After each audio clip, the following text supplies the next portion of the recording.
Hey guys, Sarah coming at you today. It is windy. It's nice out today, but it's windy. I'm wanting to come on, do a video in a little bit about two of our new girls here. We just got this lady here, two brindles. They are sisters. They are 6.5 months old, and they came to us from Missouri. So the snow and the ice, they're like, what in the world is this nonsense? And they are with Tipper right now. So we're going to talk a little bit about when you get a new dog in and littermate syndrome. So we touched on littermate syndrome a little bit yesterday, if you watched the video that I put up yesterday. These girls definitely are really great examples of littermate syndrome. So they've obviously been raised together, so all they know is each other, all they know is the litter, their litter mates. And so what we've been doing to try to break that littermate syndrome is they've been separated. So what we're doing is when I'm out here doing chores and stuff, they're out here with me. And then nighttime, they are in the house, but they're separated. So they don't join or they don't share a kennel. They have two individual places that they go at nighttime. The first night we were here, or they were here, I saw right away their prior owner said that one of them would resource guard. And honestly, I can't even remember which one she said because they both do it. It started out where just the one was last night, or no, the first night they were here. And then last night they flipped and like the other one was.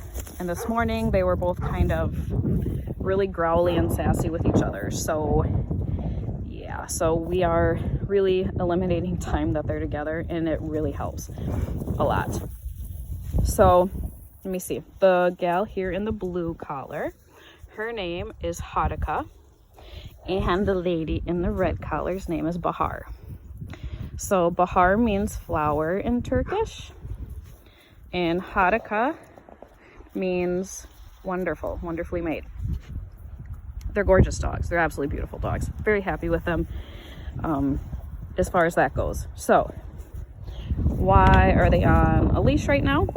They're on their leashes constantly because they've never been leash trained. So they have no idea what a leash is. So the first thing we did was slap some martingale collars on them.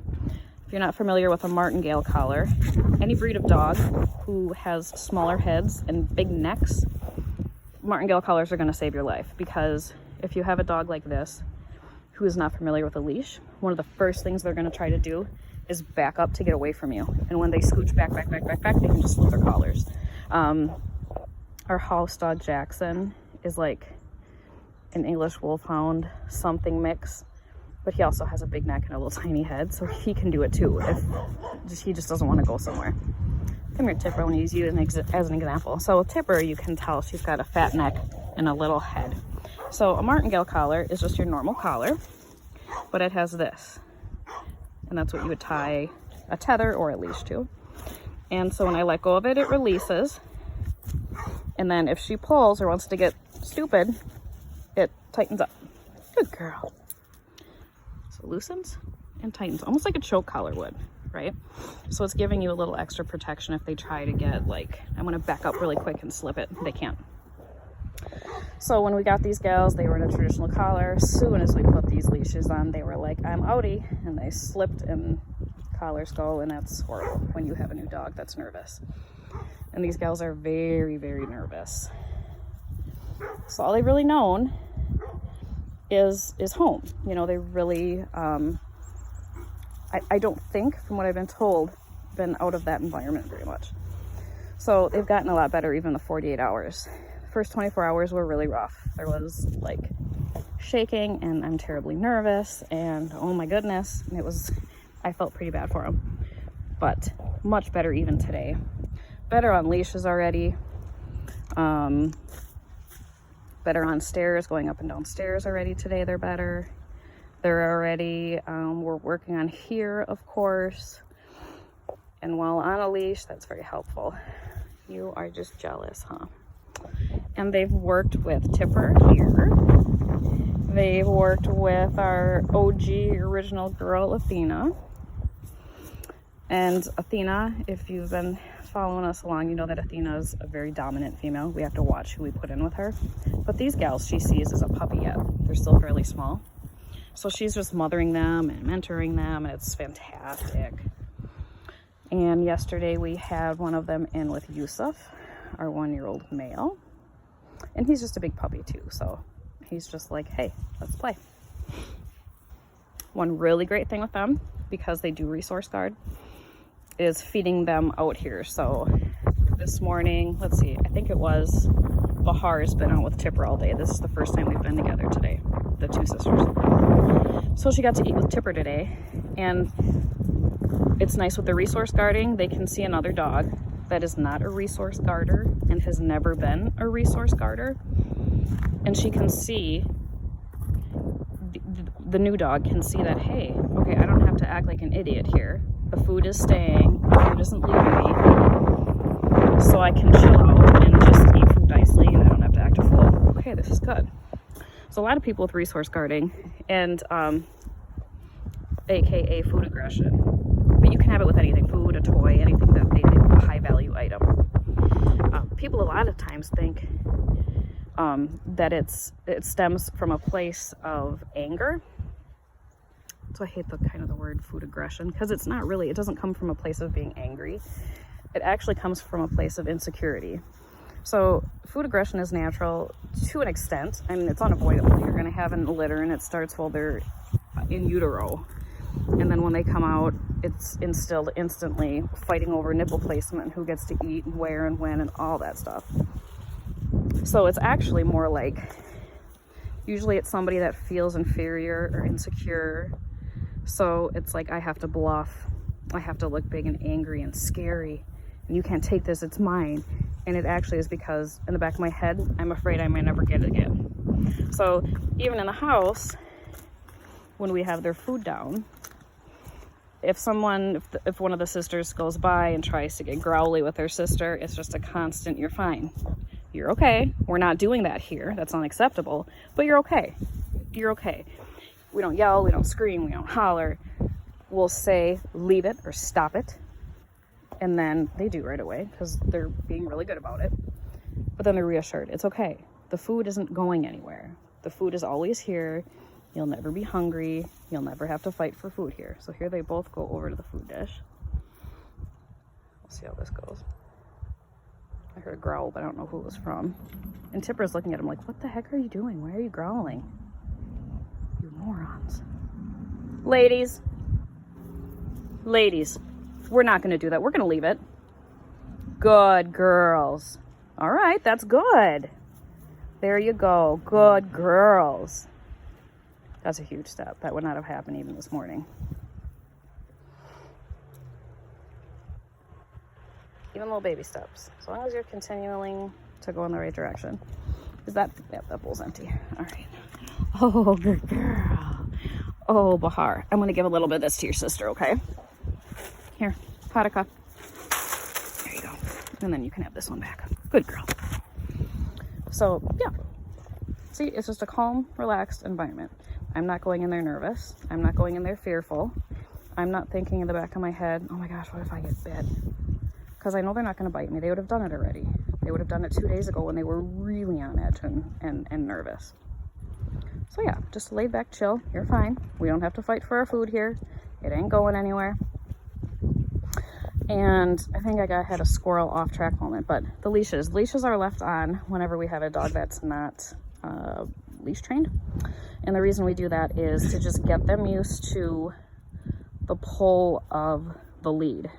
So a girlfriend of mine, actually, who's a friend / mentor who has Tibetan Mastiffs, this is what she does. She does it from the time they're puppies, and that's, the easiest time to do it. But first of all, make sure the environment is safe. You don't want long lines or ones with loops or anything that could get hung up on something where they could hang themselves.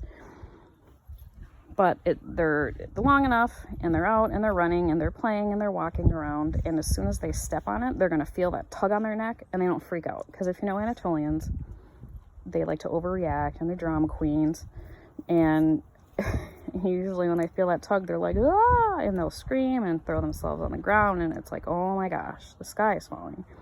But this way, they're just walking around, they step on it, they feel a tug, and then they have to stop. So they're instantly learning to give to that pressure feeling. So it does all the work for you. It's really kind of wonderful. So we're doing much better. When I first came in here, they were following me around. I had to kind of wait to start the video until they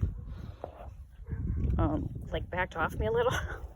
Good girl. Hi, sweetheart. Oh, Bahar's a good girl. Here. Good job. A couple days ago, they were even hard to catch because they were just like, this is terrifying for me.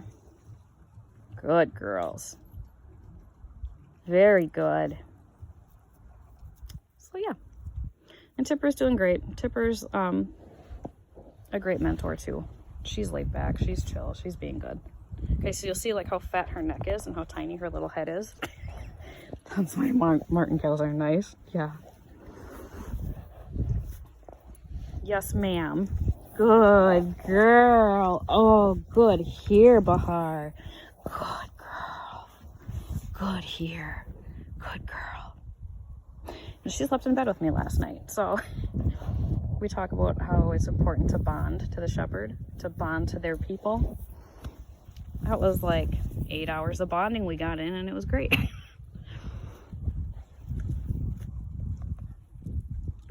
Good. Good girls. Oh, good girls. Good, Bahár. Good, Hárika. Good job, girls. Girls are hungry this afternoon. Did you eat all your food, ma'am?